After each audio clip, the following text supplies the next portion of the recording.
Starting in about 2012, I began to use this term warm data. And it came up because I was working with a group of people who were interested in big data. And the more I was thinking about big data, the more sort of suspicious I became of having information that was derived by pulling things out of context and not putting them back into context. So to begin to understand, especially living systems and complexity, there is a need for a kind of information that holds the interrelationships and the interdependency of all of the different aspects that are in process in that complexity or in that system.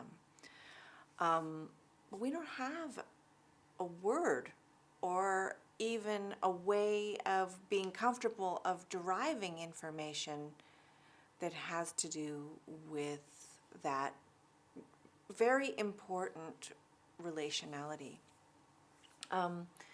So warm data became a kind of just a term to hold space for that idea that there could be another kind of information that would augment and work with the existing notions of data that are taken, by getting things out of context. So we could have decontextualized, specific, detailed data information, and have another thing, warm data, that would give us the information that was about how the system was working.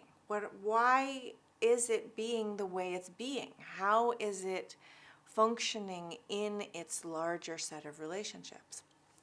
And that these two kinds of information could be friends. They could be in tandem to each other.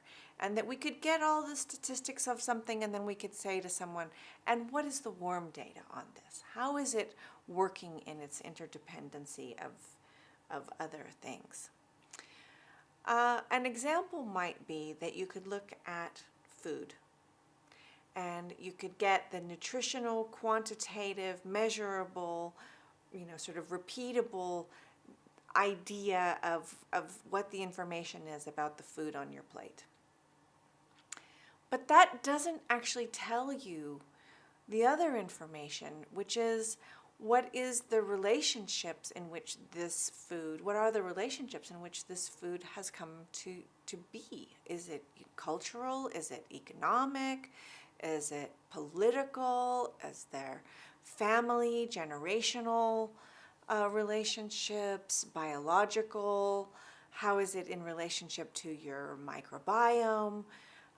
There's a lot of other information that actually matters.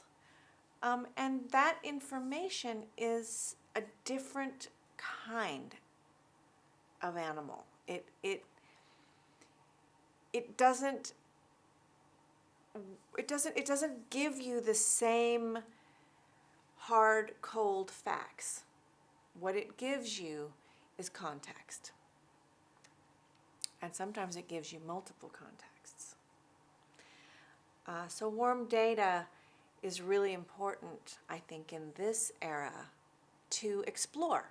I think by no means are we done figuring out what warm data is, or how to use it, or what it looks like, or how to make it,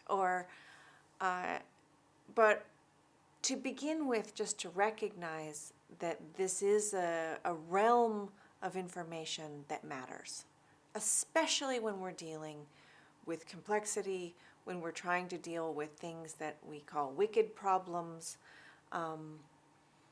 Having specified, siloed, decontextualized information, it's not enough. It's good, but it's not enough.